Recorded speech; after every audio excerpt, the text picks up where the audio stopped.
ओम शांति।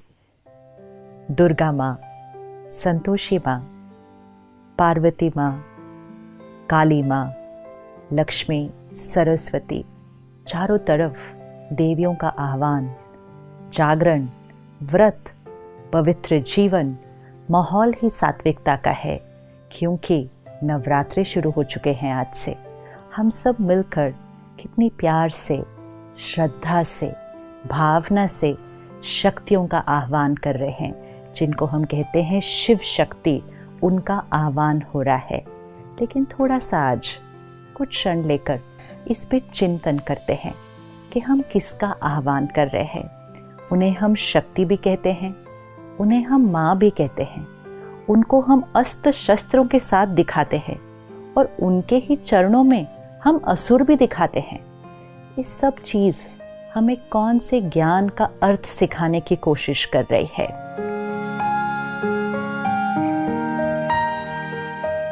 देवी का चित्र और चरणों में असुर। तो क्या वो देवियां हिंसा करती थी? क्या उन्होंने असुरों की हिंसा की थी, या इसके पीछे कुछ भाव है? और जो शक्ति का आह्वान कर रहे हैं, कौन सी और कहाँ से उन शक्तियों को बुला रहे हैं? थोड़ा सा सोचते हैं। डिविनिटी, प्योरिटी, ये आत्मा का ओरिजिनल गुण है जो आज हम भूल चुके हैं। और क्योंकि हम अपनी डिविनिटी को भूल जाते हैं, तो हमारे अंदर के जो वाइसेस हैं, काम, क्रोध, लोभ, मोह, अहंकार, ये इमर्ज हो जाते हैं। डिविनिटी मर्ज हो जाती है, विकार इमर्ज हो जाते हैं। अब अगर किसी को इसको सिंबॉलिकली दिखाना है कि डिविनिटी ने वाइसेस के ऊपर ओवर पावर किया, प्योरिटी ने ईगो के ऊपर ओवर पावर किया, इसको पिक्टोरियली रिप्रेजेंट करो, इसको सिंबॉलिकली रिप्रेजेंट करो। तो विकारों को हम कैसे दिखाएंगे?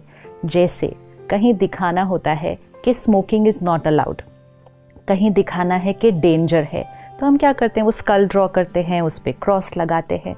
तो कोई एक्चुअल स्कल थोड़ी है, लेकिन सिंबॉलिक है कि ये डेंजर है।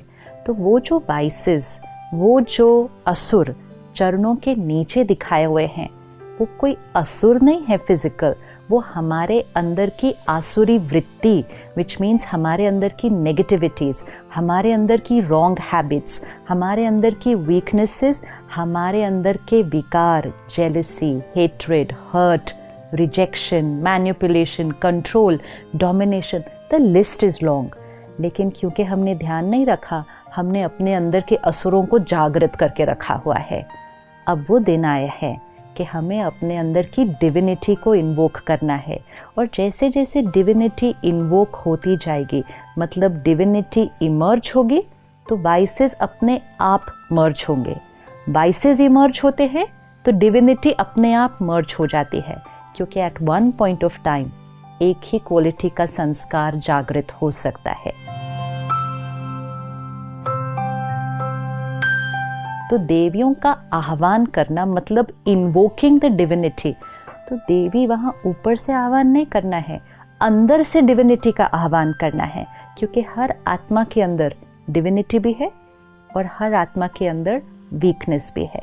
तो वो जो दिव्यता है, जिसको आज हम प्यार से याद कर रहे हैं, बुला रहे हैं, वो भी हमारे अंदर ही है।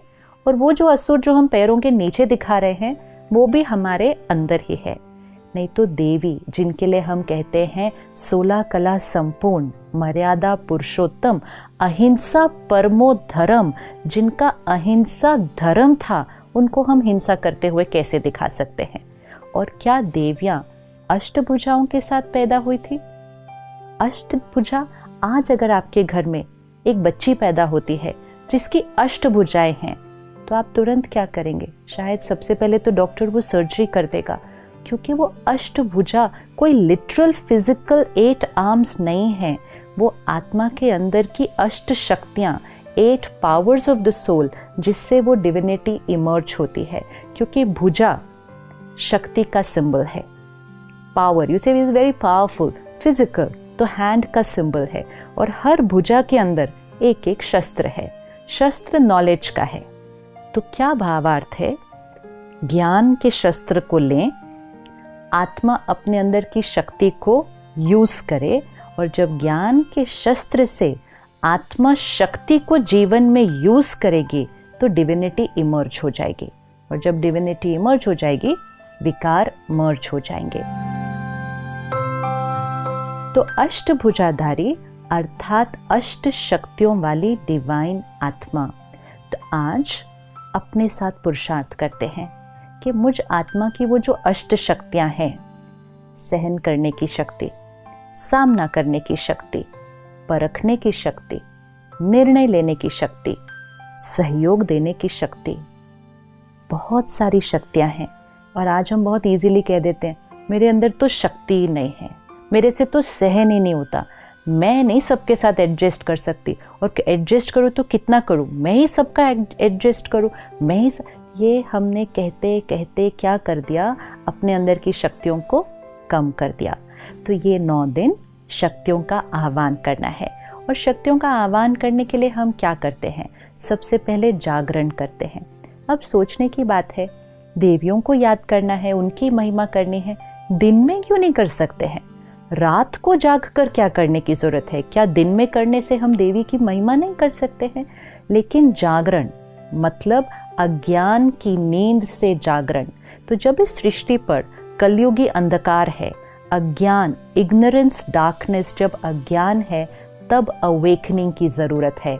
अवेकनिंग अर्थात waking up from that night of ignorance. Awakening मतलब अज्ञान की नींद में सोए हुए हैं, उससे जागरण करो। तो रात को जागना है मतलब अज्ञान की नींद से जागना है। तो रात को जाग के डिविनिटी का आह्वान करना है। फिर हम ये 9 दिन व्रत करेंगे। अब क्या व्रत सिर्फ खाने पीने की चीज़ों का करना है? व्रत मतलब प्लेज, भाव लेना कि मुझ आत्मा ने ये करना है। लेकिन अब हम इस 9 दिनों में व्रत को थोड़ा और गहराई से लेते हैं कि सिर्फ खाने पीने का नहीं, साथ साथ व्रत लेते हैं कि हम 9 दिन गुस्सा नहीं करेंगे, हम शांत रहेंगे, हम 9 दिन पर चिंतन नहीं करेंगे, किसी के बारे में कोई गलत बात यहाँ से वहाँ फैलाएंगे नहीं, हम 9 दिन सुबह जल्दी उठकर ध्यान करेंगे, मेडिटेशन करेंगे, हम 9 दिन कोई गलत चीज़ ना खाएंगे न पिएंगे। व्रत तो बहुत सारे हैं करने के लिए, लेकिन व्रत लेना है क्योंकि व्रत करने से आत्मा की शक्ति बढ़ती है। Because we start living a life of discipline and discipline increases will power. तो एक हम जागरण करते हैं, दूसरा हम व्रत करते हैं, तीसरा सात्विक अन्न। 9 दिन प्याज लहसुन के बिना सात्विक भोजन बनाया जाता है। डिविनिटी एंड सात्विकता गोज टुगेदर। इसका मतलब अगर तामसिक भोजन खाएंगे तो डिविनिटी इमर्ज नहीं हो सकती है। तो सात्विक भोजन मतलब वेजिटेरियन विदाउट अनियन गार्लिक, लेकिन साथ साथ परमात्मा की याद में बना हुआ, बड़े सात्विक मन से बनाया हुआ खाना, सात्विक तरीके से कमाया हुआ धन पहले घर में आए, फिर सात्विक अन्न बने और सात्विक मन की स्थिति में बने, तब वो प्रसाद बनता है। तो सात्विक अन्न जब खाना शुरू कर ही रहे हैं तो साथ साथ ये भी सोच लीजिए कि सिर्फ 9 दिन क्यों? क्या डिवाइन लाइफ सिर्फ 9 दिन चाहिए? त्योहार आते हैं हमें जीवन जीने का तरीका सिखाने के लिए कि जो चीज़ हम 9 दिन करेंगे वो हम जीवन भर भी कर सकते हैं। लेकिन इस 9 दिन में ध्यान रखना कि प्रतिज्ञा सिर्फ यहाँ से नहीं करनी। कभी कभी मन में चलता रहता है, आज 5वां दिन हो गया, आज 6ठा दिन हो गया, कब ये 9 दिन पूरे होंगे, सब कर रहे हैं इसलिए मुझे भी करना पड़ता है। मजबूरी से नहीं, मजबूरी से आत्मा की ताकत कभी नहीं बढ़ेगी। प्रतिज्ञा से करना है कि जीवन में सात्विकता। फिर 9 दिन दिया जलाया जाता है, तो मिट्टी का दिया और वो लौ, इसका क्या सिग्निफिकेंस है कि मिट्टी का जो बॉडी शरीर का प्रतीक है और जो लौ है वो आत्मा का प्रतीक है। तो 9 दिन दिया ज़रूर चलना चाहिए। तो जब मैं आत्मा हूँ, सोल कॉन्शियसनेस, ये जब इमर्ज होगी तो वो लौ जलती रहेगी, रोशनी उसके चारों तरफ फैलेगी। एंड मोस्ट इम्पोर्टेंट, हम अपने जीवन में चाहिए से दिया की तरफ शिफ्ट हो जाएंगे। दिया जलता रहे तो जीवन शुभ होता है। कौन सा दिया जलता रहे? प्यार दिया, सम्मान दिया, सहयोग दिया, सबको दिया और हमेशा दिया, ये दिया जलेगा तो जीवन शुभ रहेगा। जागरण, सात्विकता, व्रत और दिया, जब ये सब हो गया तो रिश्ते बड़े प्यारे हो जाते हैं। एक दूसरे के साथ एडजस्ट करना, सहयोग देना, ये एक नेचुरल जीवन जीने का तरीका बन जाता है। तो वो जो रिश्तों में एडजस्टमेंट और उस एडजस्टमेंट से जो हार्मनी क्रिएट होती है, उसी का यादगार हम रास और गरबा करते हैं। रास को देखो, गरबा को देखो, कितना सुंदर डांस फॉर्म है। सभी के हाथ में 2-2 डंडे हैं। अब अगर एक के डंडे को देखकर दूसरे ने डंडा मारा और बहुत हार्मनी से चले तो वो एक ब्यूटीफुल फॉर्म ऑफ डांस हो जाता है। अगर अपना ही डंडा मारते गए तो वो ही डांस एक युद्ध का मैदान बन जाता है।